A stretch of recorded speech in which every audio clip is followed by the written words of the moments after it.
Assalamu alaikum masu kallon mu a wannan tasha na Gyaran Waya TV mai albarka. Muna muku barka da warhaka. Idan ya kasance wannan shine ziyartar tashar tamu ta farko, da Allah muna roƙon ku da ku danna mana subscribe, sannan ku danna alamar ƙararrawa domin samun shirye-shiryen masu fitowa.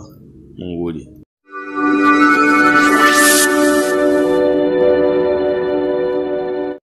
Assalamu alaikum masu kallon mu, barkanmu da warhaka, ina muku fatan alheri.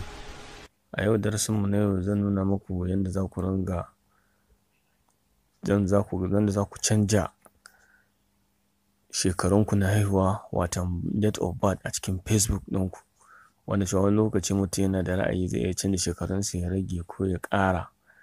Da wannan yadda za ku bi ku canja, ku editing ɗin shi date of birth, abin da zan nuna muku kenan. Amma da farko da Allah ina masu roƙonku, idan Allah ya sa wannan shine ziyartar tashar naku na farko, da Allah ku danna mana alamar subscribe, sannan ku danna alamar ƙararrawar sanarwa domin sanar da ku da zarar mun ɗora bidiyo. Sannan idan bidiyon ya burge ku, to da Allah muna roƙonku da ku danna mana like, sannan ku yi share domin wasu masu amfana. To bari mu je ga darasinmu na abin da za mu koya muku. Da farko abin da za ku yi, za ku shiga Play Store, ku tabbatar cewa kun yi updating Facebook ɗinku. Kun yi updating Facebook ɗinku. To kun gani da yake kun ga na yi updating ɗin shi, saboda haka zan ci gaba da abin da nake so in nuna muku.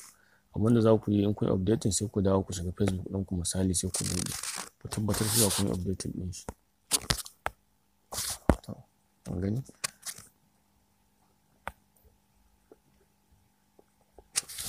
Yawa. Abin da za ku yi da farko shine za ku zo nan daga nan gefe wajen profile picture ɗinku, sai ku dawo ku danna kanshi haka misali. Kun gani? Idan kuka danna kanshi ya shiga ciki, sai ku zo ƙasa gaba ɗaya. Daga kun zo ƙasa nan sai ku zo wani edit profile. Kun gani? Nan gurin sai ku danna edit profile.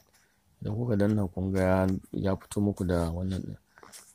To ta haka za ku zo idan kuka zo gani nan gurin sai ku zo nan ƙasa ku danna edit your about info, sai ku danna shi kamar haka. Da fata kuna gane abin da nake nufi. To kun gani nan gurin bayanai ne kala-kala, inda za ku makarantun ku da sauransu, da namban waya in za ku canja da wannan. To sai ku zo daga nan ga inda aka je, ga inda za ku canja shekarunku nan, abin da nake so in nuna muku kenan. Saboda haka sai ku zo ku danna kanshi misali.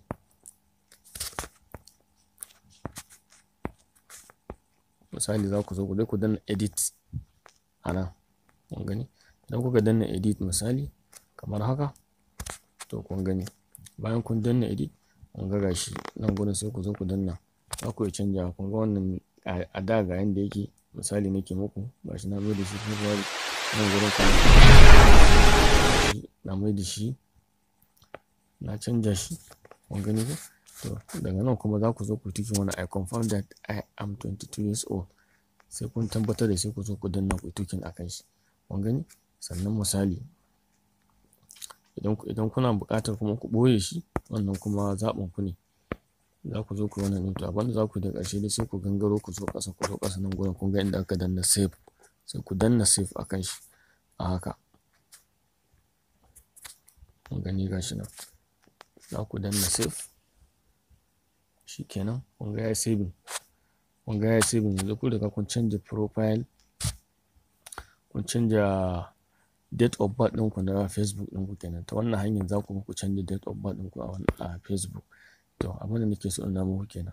Ku kasance tare da mu.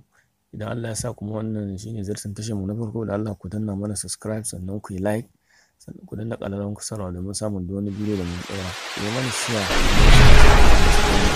Za mu ci gaba da kawo muku bidiyoyi masu amfani. Mun gode.